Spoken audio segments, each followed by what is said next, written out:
Good morning, everyone, and welcome to Mission Alive.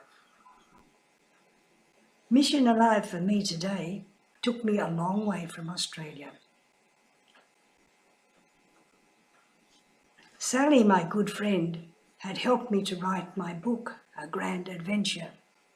And then, before that, we had become closer friends because in 2017, she invited me to her daughter's wedding in Canada.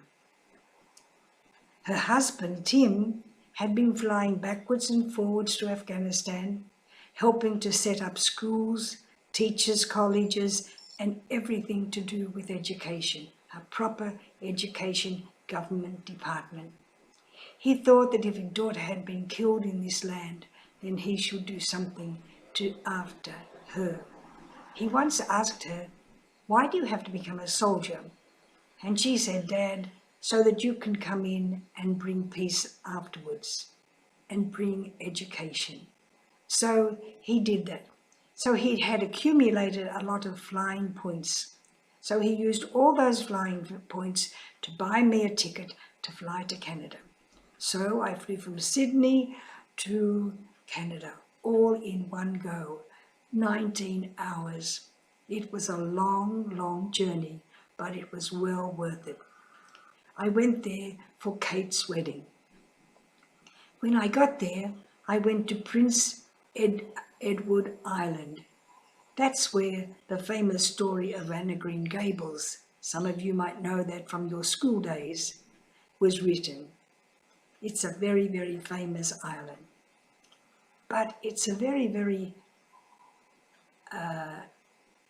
what would I say, undeveloped. It's not modern, it's not ancient. It's gentle, it's calm, it's peaceful. It hasn't got all the modern hustle and bustle. It hasn't got all the modern factories. There's one factory on the whole island, and it's a potato chip factory. I went to a mill, a woolen mill, and what they do in the woolen mills is just make wool out of animals' hair. You can take your dog's hair or your cat's hair or whatever you have. You can even take your own hair and get it made into long strips of wool, long balls of wool, according to how much you take. So I went there for the wedding, and the wedding was a week-long celebration. People came and they stayed in the cottages along the edge of the beach. Tim and Sally had hired these 12 cottages along the beach for people to stay in during their coming to the wedding. Excuse me. We had the first house, the bride's family.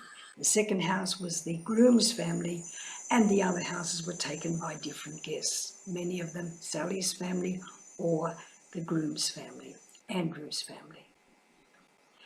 There was a big marquee set up on the grass, and in there we had all the activities.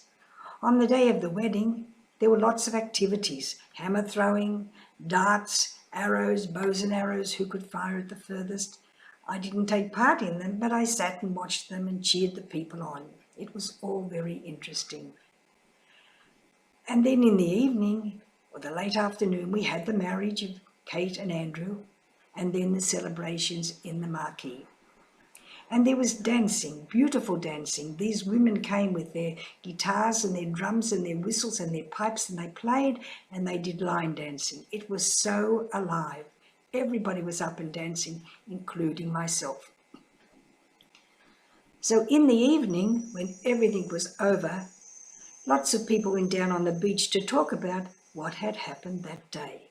For them, they were looking at their mission alive.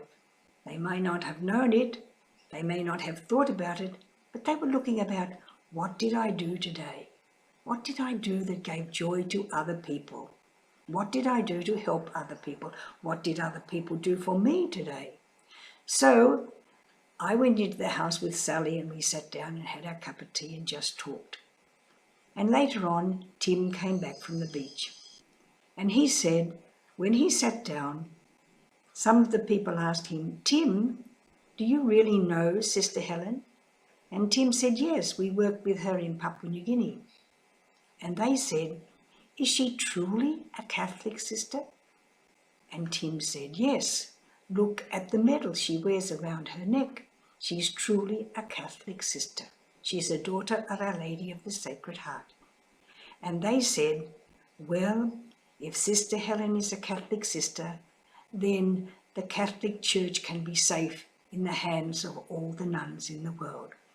I was very proud to hear those words, that the world would be safe, the church would be safe in my hands and in the hands of all the other sisters in the world.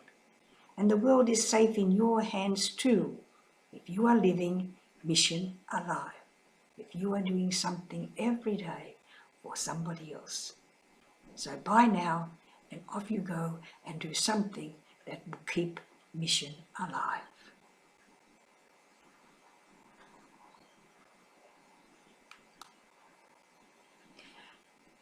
Sorry, that was a bit short, but